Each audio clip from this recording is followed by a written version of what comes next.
síwájú níbi ká ṣètò àtàtà JFM táwọn yọ kìnìún lọ bá ẹranko JFM lògùn àṣírí táyé ń gbọ́ lọ́wọ́ abalajọ tí wọ́n fi ń lọ níwájú o táwọn tó kù ń bọ̀ lẹ́yìn JFM ẹ tẹ̀síwájú JFM ẹ má yí kúrò ń bẹ̀. wọ́n ń bẹ̀ yẹn náà pàṣẹ òpilẹ̀ mẹ̀yẹ̀ mọ́ aago méje ti lù já lọ lórí ọ̀dàn. aládùúgbò ṣe ti jí ẹ bóde o ó ti bẹ̀rẹ̀ lórí ọ̀dàn ó ti bẹ̀rẹ̀ o MC Freedom láago méje JFM ibẹ̀ la wà 95.5 má gbé kúrò ìròyìn tó dùn tó mọ́gbọ́n wá ó ta lẹ́nu bíi ti odò ẹ ṣàtìmọ̀ lámbá wà ńlẹ̀ ẹ fẹ́ yapa.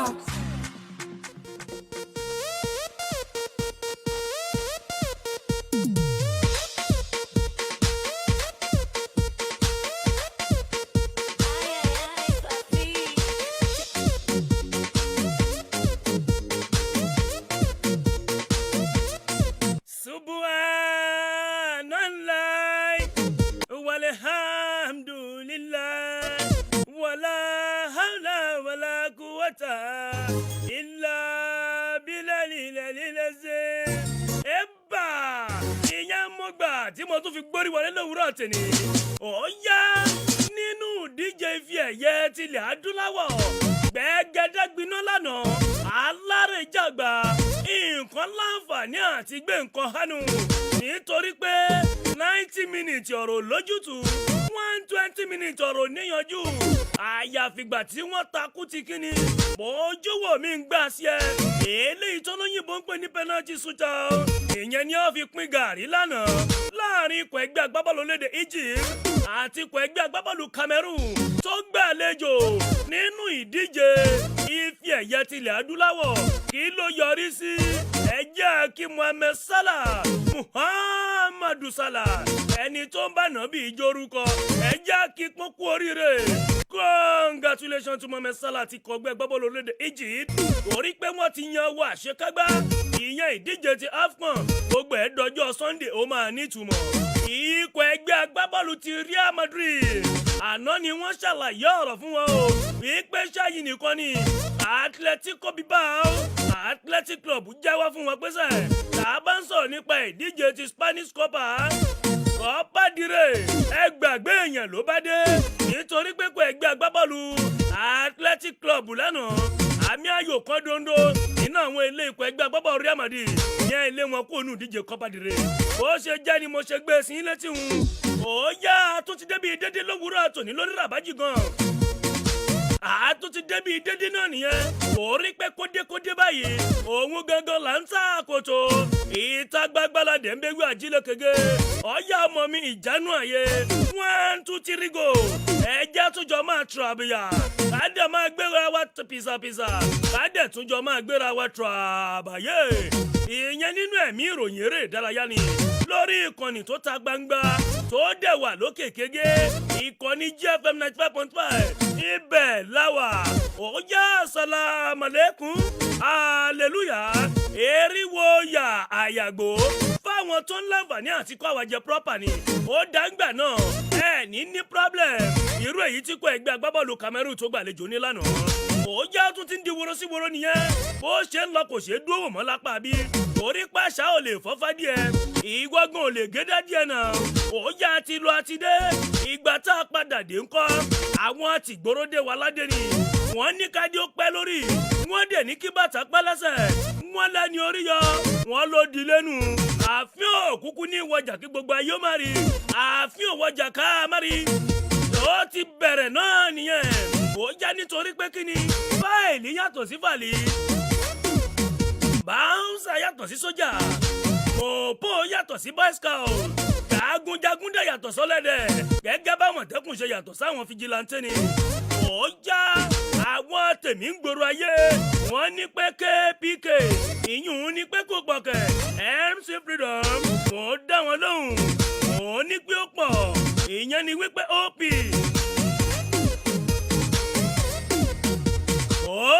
ó pàpà OPG ó pọ̀ gan OPB ó pọ̀ burúkú OPY ó pọ̀ yapa mà nìyẹn ṣẹ́kẹ̀dẹ̀ wá rí lọ́wọ́ tá a wà yìí wọ́n ti filẹ̀ sórí ọwọ́ OPM ìyẹn ni wípé ó pọ̀ fani akazalika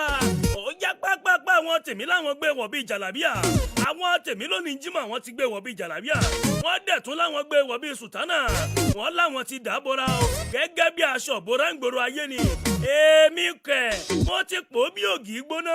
ó fi ṣúgà sí pẹ̀lú míìkì wọ́n máa kí pápá bí ìsàlẹ̀ jọ̀lọ́ọ̀fù ni mo dẹ̀ tún ti ṣe kíni mo tún ti pò bí tí gbóná fáwọn tiwa ni já mo fi ṣúgà sí pẹ̀lú oyin wọ́n dẹ̀ tún fi míìkì sínú ẹ̀ ó máa dùn ó dẹ̀ máa ní gbọ́gbọ́n nínú ó já mo ti mú lẹ́nìí mo ti pò pọ̀ mo dẹ̀ pò pọ̀ bíi kùnú mo ti pò pọ̀ bíi kùnú oníjẹ́rọ́ nínú ọmọ àtàlẹ́nu yáríyárí nìyẹn bẹ́ẹ̀ bá wá rí spoon àbọ̀wọ́lẹ̀ rí ẹjẹ́ àjọ farabalẹ̀ lẹ́nìí látúnjọ láǹfààní láti gbọ́n mu gidi gan fáínálì ẹjẹ́ àdúpẹ́ lọ́wọ́ ọlọ́run ọba Elédùmarè bàbá tó ṣọ́ wa lọ látànà ó dẹ̀ tún dá wa padà sórí ètò lórí ọ̀dàn ìyẹn lówùúrọ̀ tẹ̀ní ni ọlọ́run ọba ọmọ ṣe àdúpẹ́ pẹ́ òkun ìwọ lápá ni ajíni amúni aṣẹ ni apani akẹ́ni alani aṣẹ ni ọlọ́run lókè òun ló tẹ́lẹ̀ bí ẹni tẹ́ni ó dẹ̀ tún ta sọ́mọ̀ bí ẹni taṣọ òbúra ni ìbà lọ́wọ́ àwọn àgbààgbà fírí yọ̀yọ̀ ọjà lórúkọ ọ̀gá àgbà tó ní ìkànnì tá a wà nú ẹ̀yìn transformer tó ń tanná fáwọn bọ́ìsì nígboro ayé kánópì tó ń gba bòjí lábẹ́ ṣeréṣeré jẹnẹrétọ̀ fáwọn tí ò níná ńlé aago fẹ́ni tó ń wojú ọjọ́ nìyẹn aṣọ ìbora fẹ́ni tí ò ní. èèbà ọ̀gá kan ọmọọṣẹ́ 1 million ayé òkúkú ní padàtà ẹ̀mí ẹ̀ ó ti àpíà lẹ́nìí ọ̀ọ́dẹ̀ tún ní disapia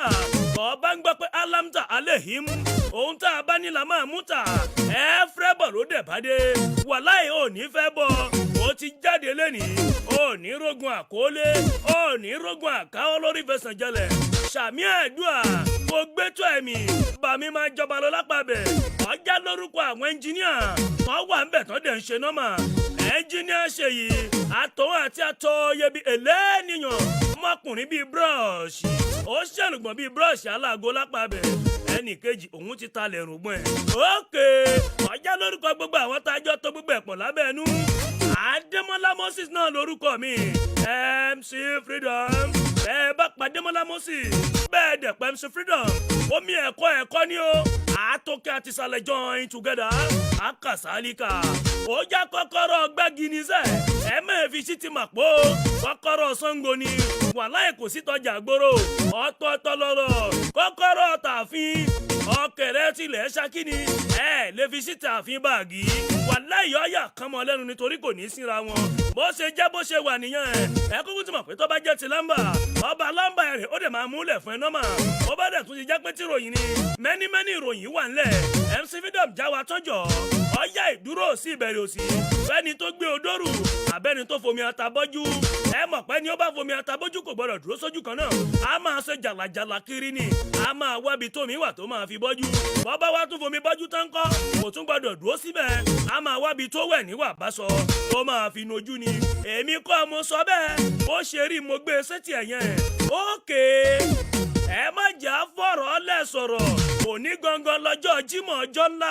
ìkọ́nù àwọn ọjọ́ tó lọ́wọ́ bá mi ní ẹ̀ wò ọjọ́ yìí yóò máa jẹ́ ọjọ́ gíga ńlọ́jọ́ tèmi bọ́ sí lọ́jọ́ kí n wọlé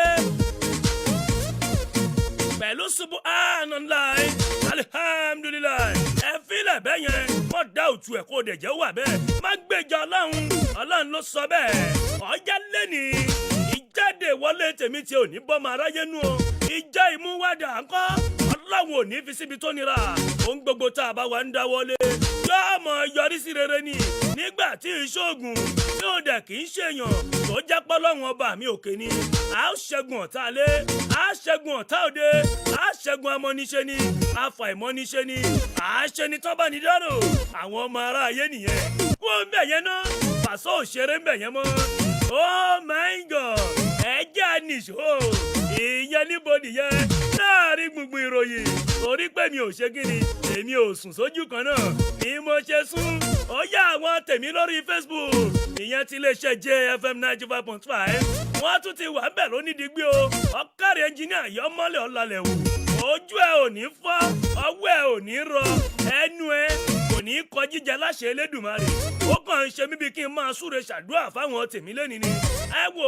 ẹ máa pè wọlé inú ìṣẹ́jú péréte ta ni a máa gbóhùn ara wa ẹ filẹ̀ bẹ́ẹ̀ ẹ jí ó wà bẹ́ẹ̀ bẹ́ẹ̀ lè mọ̀ wípé lápá alẹ́ mo wà pẹ̀lú yín lórí Facebook mo tún wà pẹ̀lú yín bẹ̀ náà.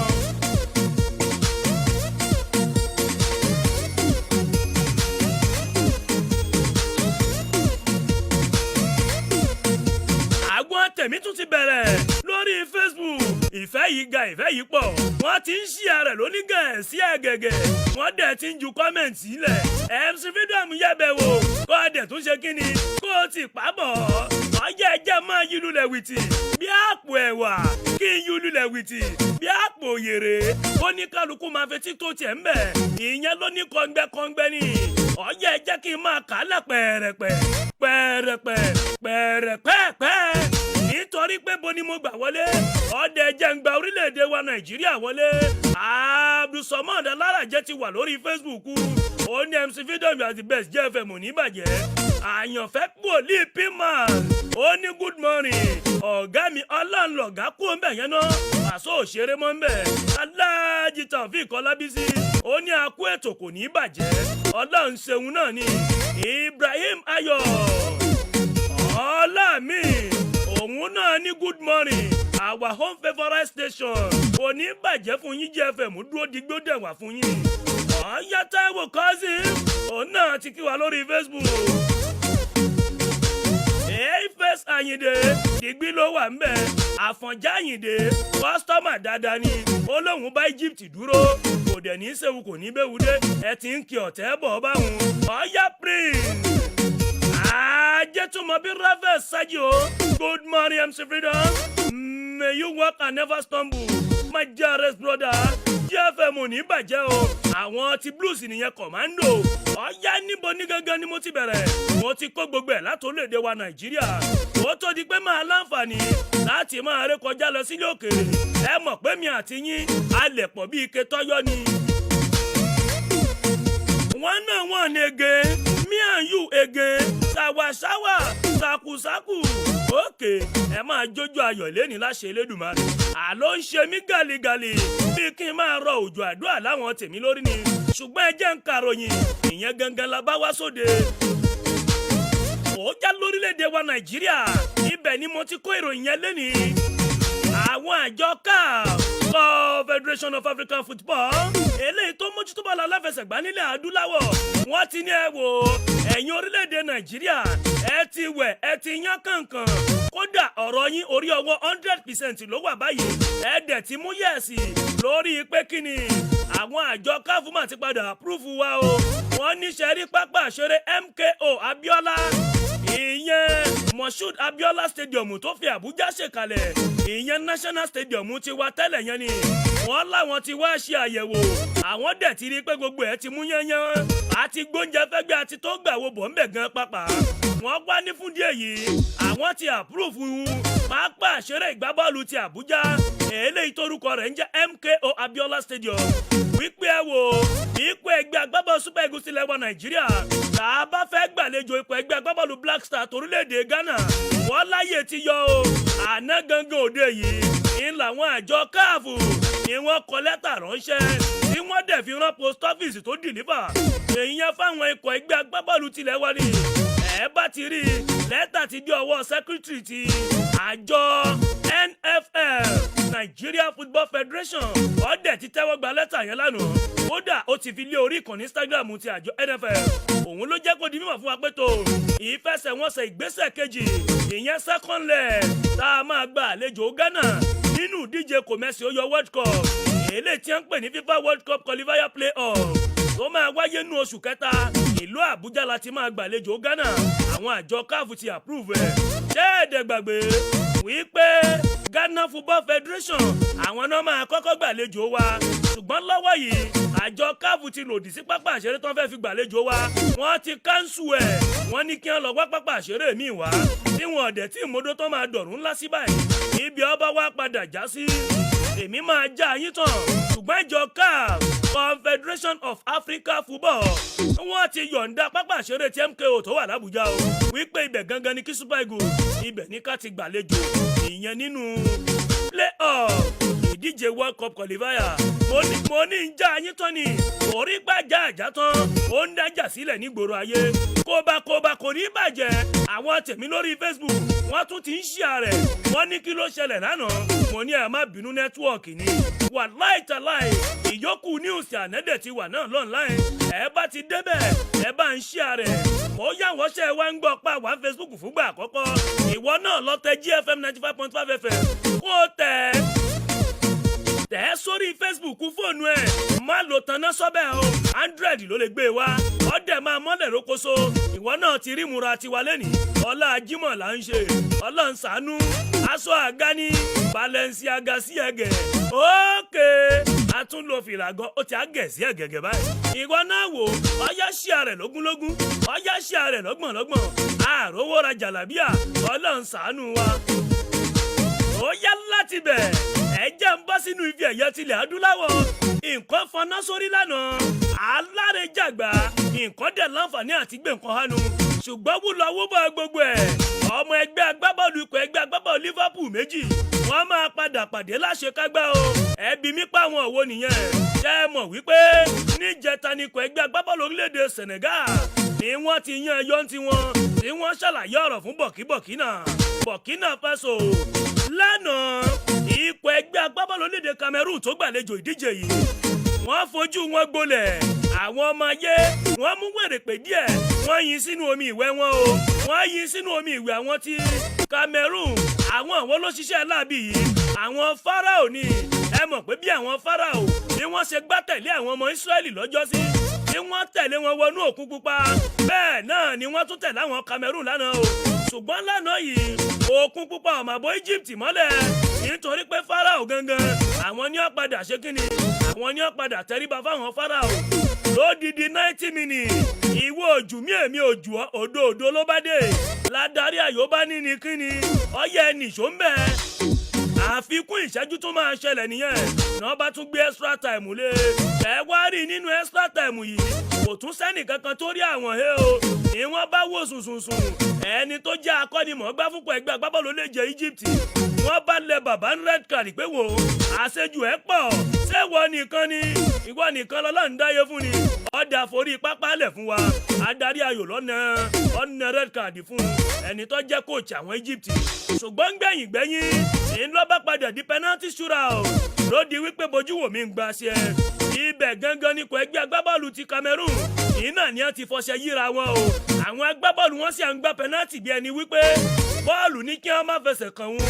ìlàmúlò ipò ẹgbẹ́ agbábọ́ọ̀lù Egypt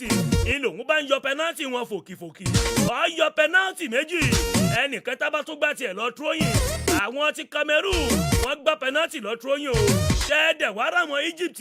àwọn gbà wọlé ló bá parí sí àmì ayò 3-1 eléyìí gangan ní ipò ẹgbẹ́ agbábọ́ọ̀lù Egypt ló fi lórí ọ̀fẹ́ láti bọ́ sí ìpele àṣekágbá bí nǹkan dẹ̀ ṣe jẹ́ ni mo gbé e sí yín létí yẹn ṣẹ́ẹ̀dẹ̀ gbàgbé.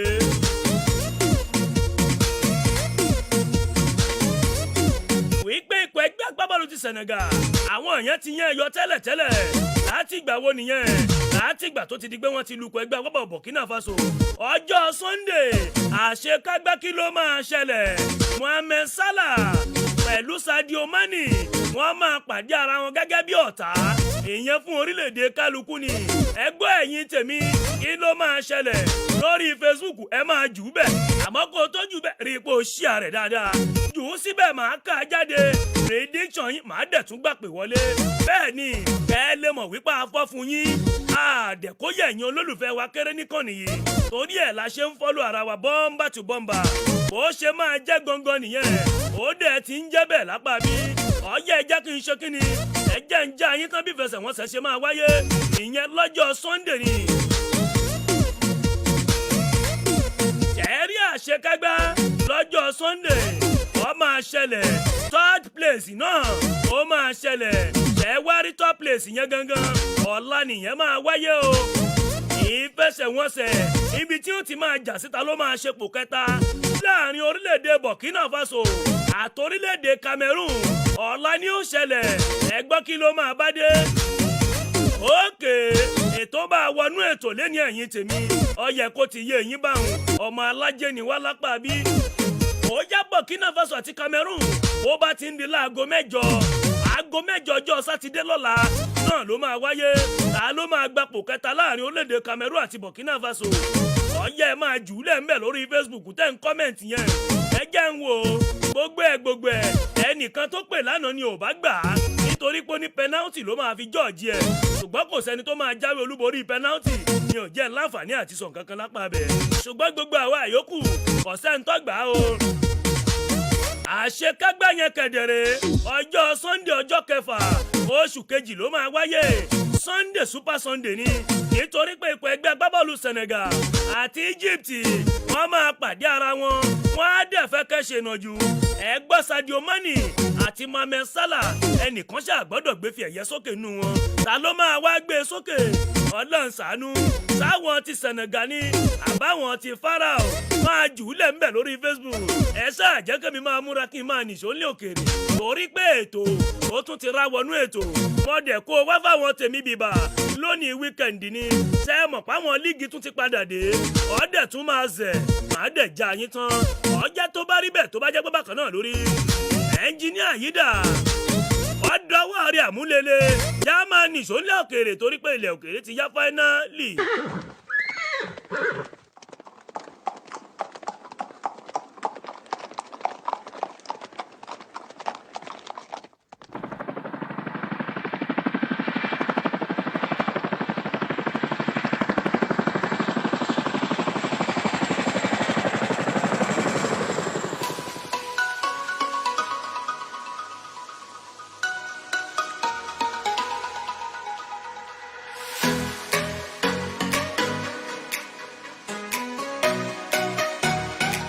On Instagram, JFM 95.5. On Facebook, JFM 95.5 FM. On WhatsApp, 080-5101-8918. On YouTube, JFM 95.5 Radio.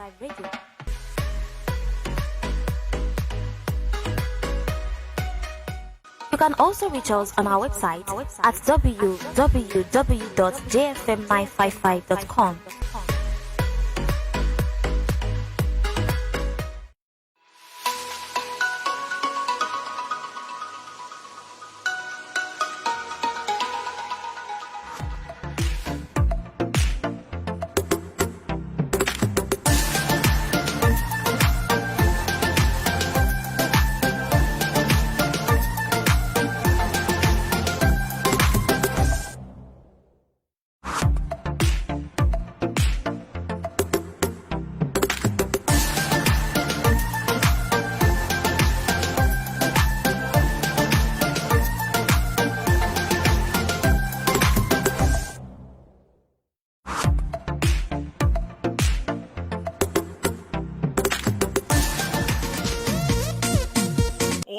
mi kò ṣe tú òwò sẹ́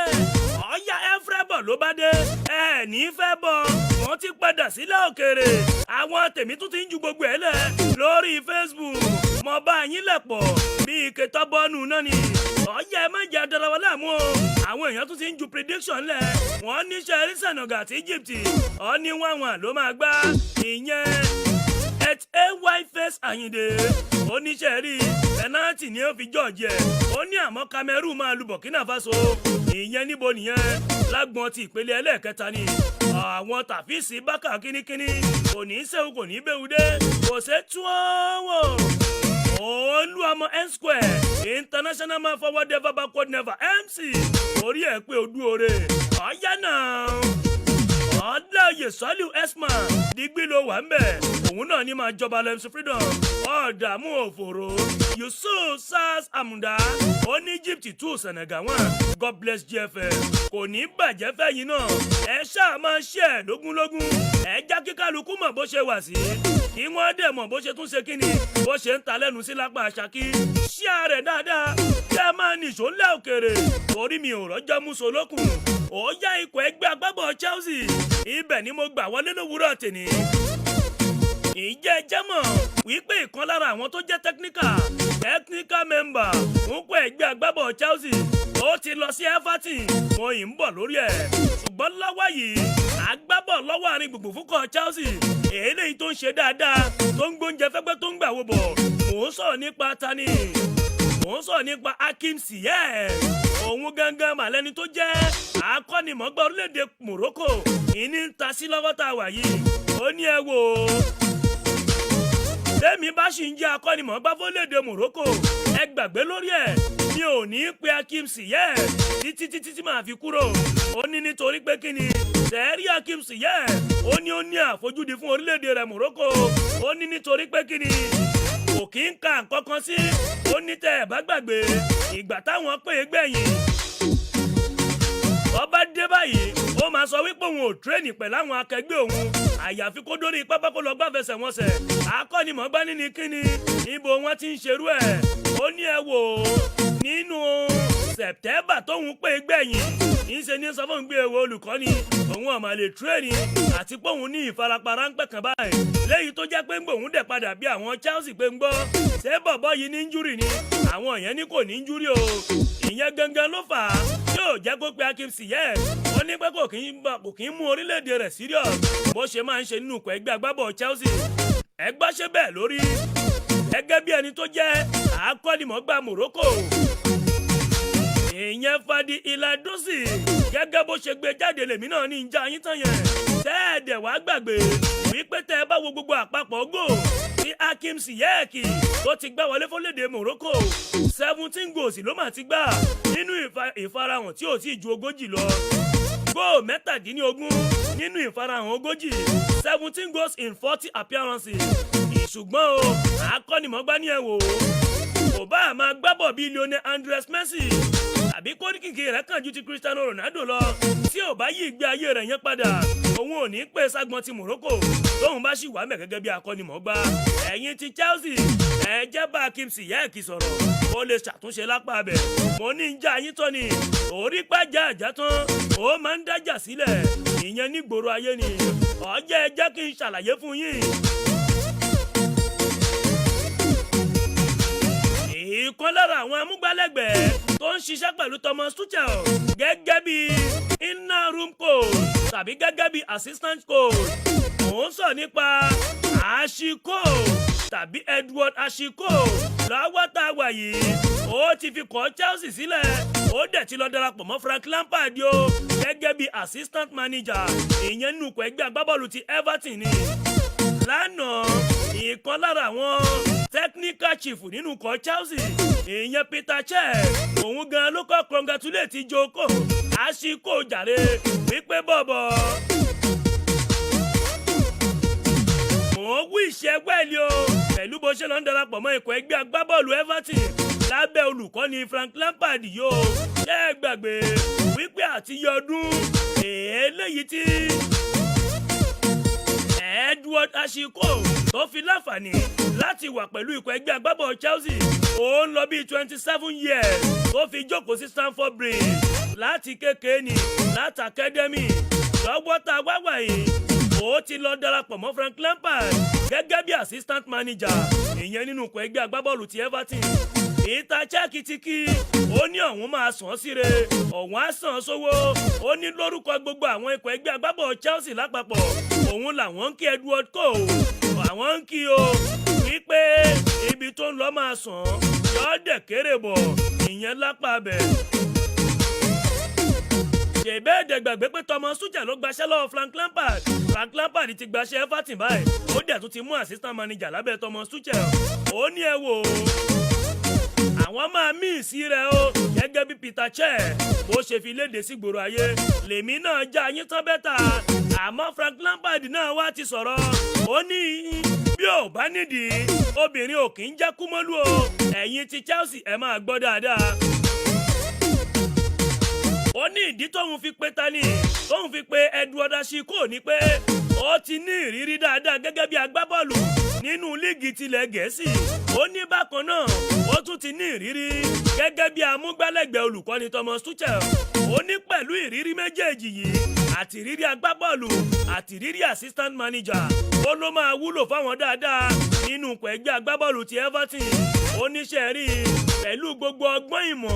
àtòyé tọ́lọ́run ti yọ̀ǹda fún àṣìkò nínú ikọ̀ Chelsea àti nílẹ̀ Gẹ̀ẹ́sì. Ó ní náà gangan lòun wò tóun fi pèépè ẹ wò ìka tó bá tọ́ sí imú báyìí òun náà la fi ń remú. Àṣìkò ó ti di assistant manager nínú ikọ̀ ẹgbẹ́ agbábọ́ọ̀lù ti Everton. Ṣe bẹ́ẹ̀ dẹ̀ gbàgbé wípé kò ó gba odidi líìgì mẹ́ta, líìgì tilẹ̀ Gẹ̀ẹ́sì mẹ́ta ọ̀tọ̀ọ̀tọ̀. Ìyẹn ló láǹfààní àti gbà pẹ̀lú ikọ̀ ẹgbẹ́ agbábọ́ọ̀lù Chelsea. Kódà ó tún láǹfààní àti gba ife ẹ̀yẹ UEFA Champions League. Ìyẹn nínú ikọ̀ ẹgbẹ́ agbábọ́ọ̀lù ti Chelsea ni. Lọ́wọ́ tá a wá wà yìí, Lampard ní ẹ wò bàbá dẹ̀ ń sọ̀rọ̀ nípa ikọ̀ jẹ̀wẹ́wẹ́ torílẹ̀-èdè England under 21. Ó ní wọn lè kóyan rẹ̀ kéré pẹ̀lú ipa takuntakun tó kó ní lọ́dọ̀ àwọn ọmọ yẹn. Èmi ní ń já yín tán bó ṣe ń lọ ní o. Ẹ̀yin ti Chelsea wọ́n bá ti ń di bí ijọ́ mélòó kan bẹ́ẹ̀ bá ti rí àṣìkò ó ti lọ darapọ̀ mọ́ Frank Lampard nínú ikọ̀ ẹgbẹ́ agbábọ́ọ̀lù ti Everton. Àwọn Everton náà ti bínú tán gbòòrò ayé. Wọ́n já pápápá láti bẹ̀ ẹ jẹ́ ń gbórí wọnú ikọ̀ ẹgbẹ́ agbábọ́ọ̀lù ti bo nìyẹn. Ikọ̀ ẹgbẹ́ agbábọ́ọ̀lù ti Barcelona àti ikọ̀ Gunners ni mo lẹ̀ pọ̀ báyìí nítorí pé agbábọ́ọ̀lù fún ikọ̀ Gunners nígbà kan rí tó ṣẹ̀ṣẹ̀ darapọ̀ mọ́ ikọ̀ Barcelona. Mò ń sọ̀rọ̀ nípa Pierre-Emerick Aubameyang. Ọmọ tó ń sọ ń gbòòrò ayé tó ń ṣàkọjù. Aubameyang ti sọ̀rọ̀ ó ní ẹ wò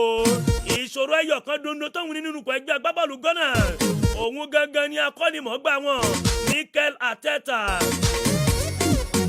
Ìdákẹ́rọ́rọ́ tí Aubameyang ń dákẹ́ látijọ́ yìí ó padà sọ̀rọ̀ síta ń gbòòrò ayé lánàá o. Ó ní ẹ wò Mikel Arteta gangan ni ọ̀tá tóun ní àti ìṣòro òun nínú ikọ̀ ẹgbẹ́ agbábọ́ọ̀lù ti Gunners. Ó ní kíní bẹ́ẹ̀nbẹ́ẹ̀ tí ò ti bẹ̀ kú o. Ó ní kò sí agbábọ́ọ̀lù tí ò kì í ní ìgbà tí ò ní lè ta lẹ́nu dáadáa. Ó ní kò ságbábọ́ọ̀lù tí ò kì í flop o. Ó ní ṣùgbọ́n láwọn àkókò tóun flop tóun ò láǹfààní àti ṣe dáadáa yẹn. Ó ní láti gbà yẹn gangan ni Mikel Arteta àtìgbà yẹn ló ti kórìíra òun. Òun wá sáré rìnrìn àjò lọ sílùú àwọn. Òun lọ wo ìyá òun. Ó lóun dẹ̀ sọ fún kóun tó lọ o. Ó lóun wá padà dé. Ó wá gbégbèsè pé kí wọ́n gba captain band lọ́wọ́ òun. Kí wọ́n dẹ̀ tún má jẹ́ kóun gbá bọ́ọ̀lù. Ó ní kò yẹ kó máa rí bẹ́ẹ̀. Ó ní torí pé agbábọ́ọ̀lù ó máa ń nígbà tó máa ń da. Ó dẹ̀ máa ń nígbà tó kù díẹ̀ káàtó. Fún díẹ̀ yìí ó ní Mikel Arteta òun gangan ni ìṣòro àkọ́kọ́ tóun ní nínú ikọ̀ ẹgbẹ́ agbábọ́ọ̀lù Gunners o. Ó ní ṣùgbọ́n kóun gbàgbé èèyàn nítorí pé òun ti kú òǹbẹ̀ báyìí. Kóun dẹ̀ tún ṣe kí ni ọ̀rọ̀ ikọ̀ ẹgbẹ́ agbábọ́ọ̀lù Barcelona òun lòun gbé lọ́kàn báyìí. Ó nínú òun ń dún o nínú ikọ̀ Barcelona lọ́wọ́ tá a wà yìí wípé òun tiẹ̀ padà darapọ̀ mọ́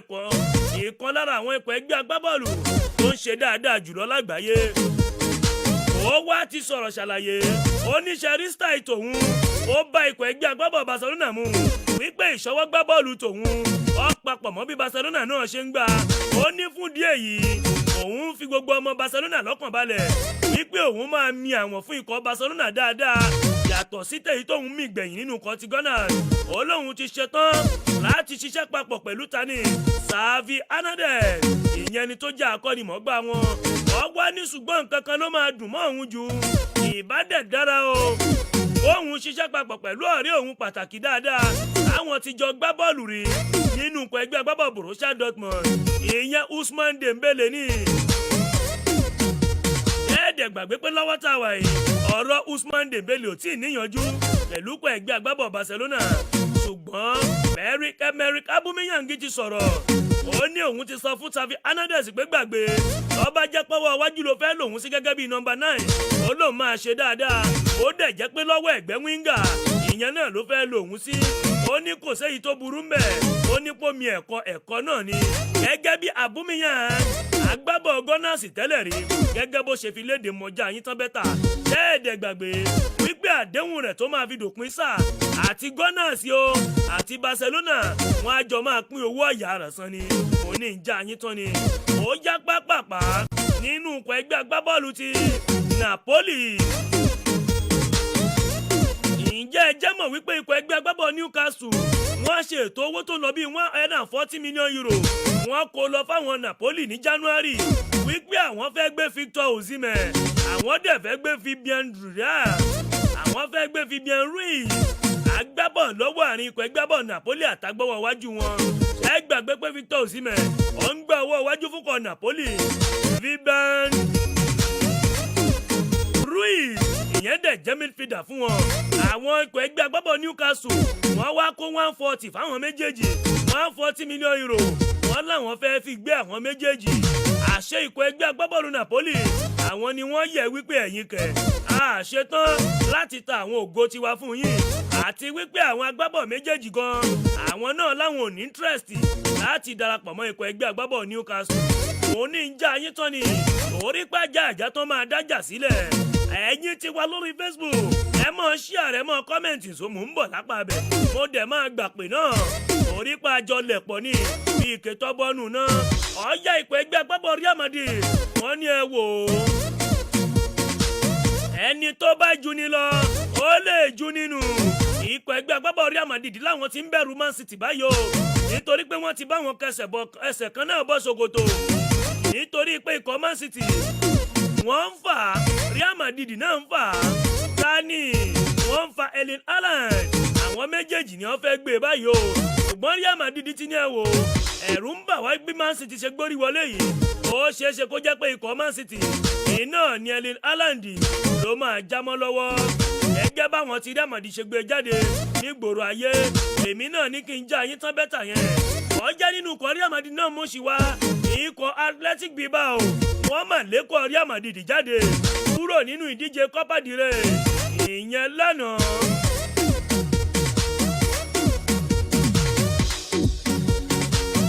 làágbọ́n ti kọ́tàbọ̀nà ìdíje Copa del Rey ibẹ̀ gangan ni Athletic Bilbao iná wọn ti fọwọ́ sí júwèlé fún ikọ̀ Real Madrid pẹ̀lú góò kan dondo eléyìí tó wáyé níbi 88 minutes. iná gangan ni wọ́n fi lé ikọ̀ Real Madrid lọ́lé o. ṣé ẹ gbàgbé pé ikọ̀ ẹgbẹ́bọ̀ Real Madrid àti ikọ̀ Athletic Bilbao ti pàdé láṣekágbá ìdíje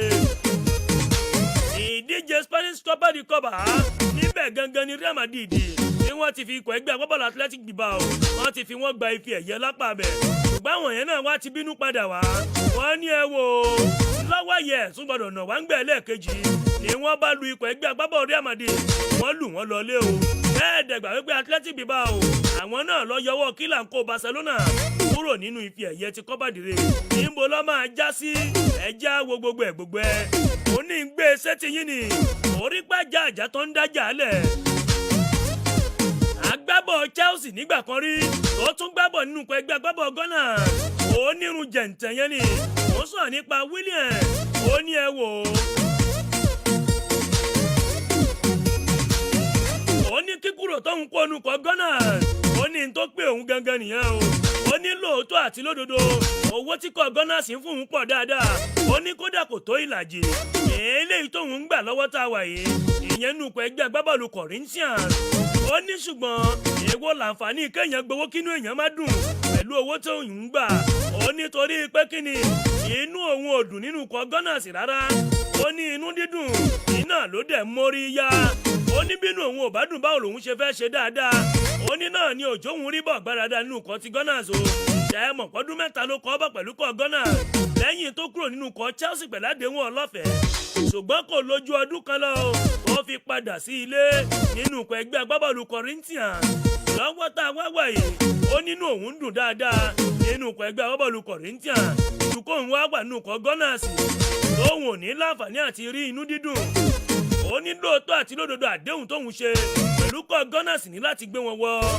ikọ̀ ẹgbẹ́ agbábọ́ọ̀lù ẹni mẹ́rin àkọ́kọ́ tó máa kópa nínú ìdíje ti UEFA Champions League. ó ní ṣùgbọ́n gbà tọ́rọ̀ wá rí bẹ́ẹ̀ yìí ń kọ́ kí ni káwọn ṣe sí i. ébà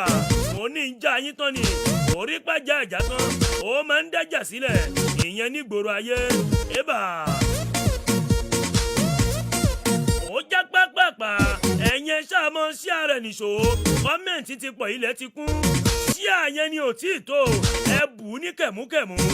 ọlásùnkànmí òjò Messi àwọn ti Chelsea nìyẹn. ọláòyè sọ́ọ̀lì Westman MC Freedom Akasalika ọ̀gẹ̀sì ẹ̀gẹ̀gẹ̀ ó ní ọ̀gá kan ọmọọṣẹ́ 1 million ó ń kí ọ̀gá mi nìyẹn kò ní bàjẹ́ fún orí ẹ̀ wà ń bẹ́ẹ̀ Nurudeen Alao MC Freedom Ride on jọ Engineer AY Olúbọdún MC Freedom OPP KPK Ọlágbèrún Blessing àti Lọ́lá oníwẹ́dọ̀n sir Senegal 1 Egypt 0 Blessing from Agbo Amadu up Chelsea Mohammed Ibrahim àwọn ti Liverpool nìyẹn may you never walk alone Àfọ̀njáyìndé Ọbàkà MC Freedom ó ń pọ̀ létí yín. Abdulgani Yusuf Adegoke good morning MC have a wonderful day àtẹ̀yìn náà okay Declan watching you live from Ebonyi State good morning àwọn tí Ebonyi náà tún wò wá digbidigbi excuse àṣẹ ẹgbẹ́ Yorùbá yẹn ni ó ti ń pọ̀ létí yín àbí it shock me too ọláyè sọ́lù ní Egypt 2 Senegal 1 normal score Cameroon 2 Burkina Faso 1 Olúọmọ N-Square ló sọ bẹ́ẹ̀. Àwọn tí Ebonyi wàláì wọ́n tún wò wá digbidigbi. Ozeni Abiblai ìyẹn ní good morning Mr MC Freedom God bless Nigeria God bless GFM Mr Paul tó gá yàtà happy good first Friday of the month. Oníṣẹ́ wárí géèmù yẹn ó ní Senegal máa lu Egypt àmì ayò 2-0 kan ní up Mendy ó tẹ̀lé amúlé ti kọ́ Chelsea ní ó tẹ̀lé wọn kanlẹ̀kanlẹ̀. Ébà wíníwíní ojú àgọ́ ọjọ́ ti lọ Yusuf Ibrahim Adébísí ó ní kájọ máa wà lórí ọwọ́ pìsàpìsà kò ní í bàjẹ́ ó yá àwọn ìfẹsẹ̀wọnsẹ̀ ó tún máa wáyé ó máa ti ń ba lópin ọ̀sẹ̀ yìí.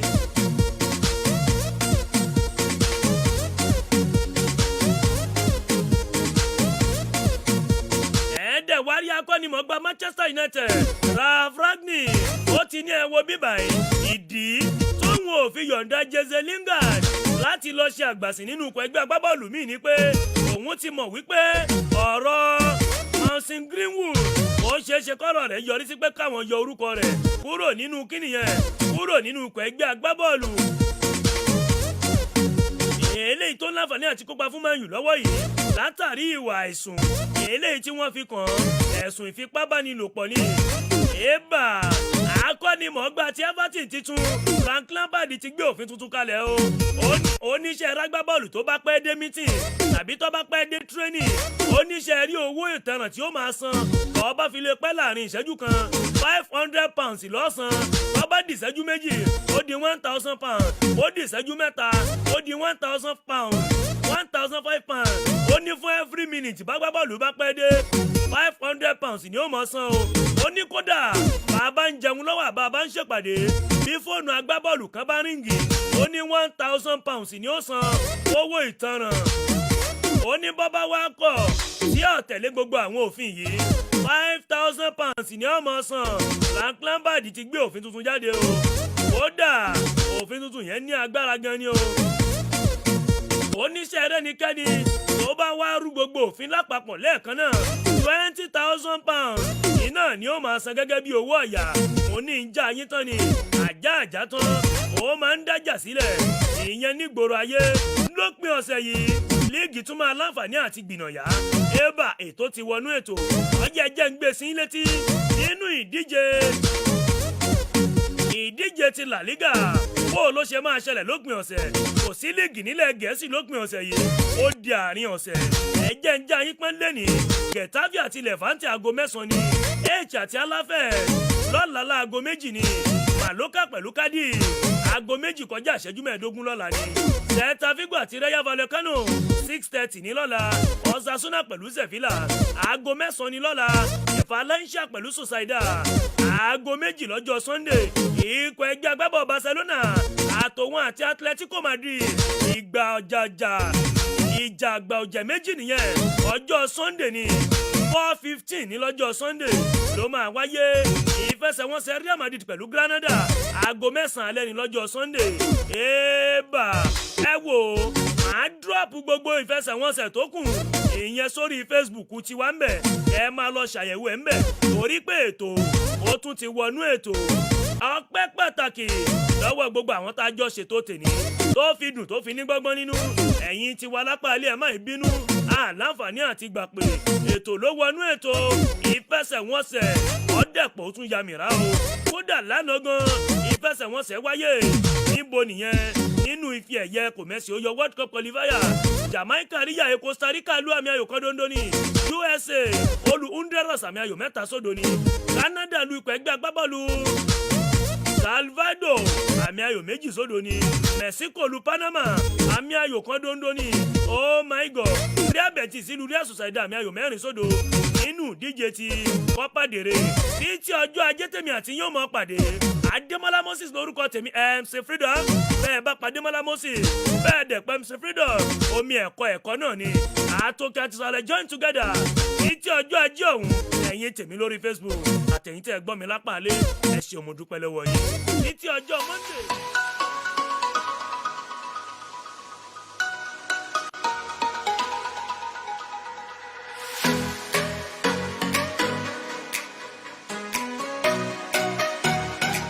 On Instagram, JFM 95.5. On Facebook, JFM 95.5 FM. On WhatsApp, 080-5101-8918. On YouTube, JFM 95.5 Radio.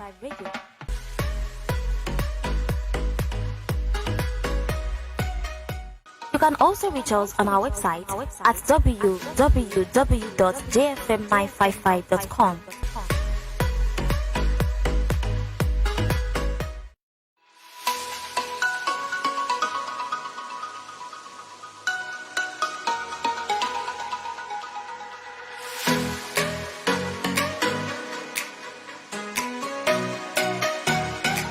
On Instagram, JFM 95.5. On Facebook, JFM 95.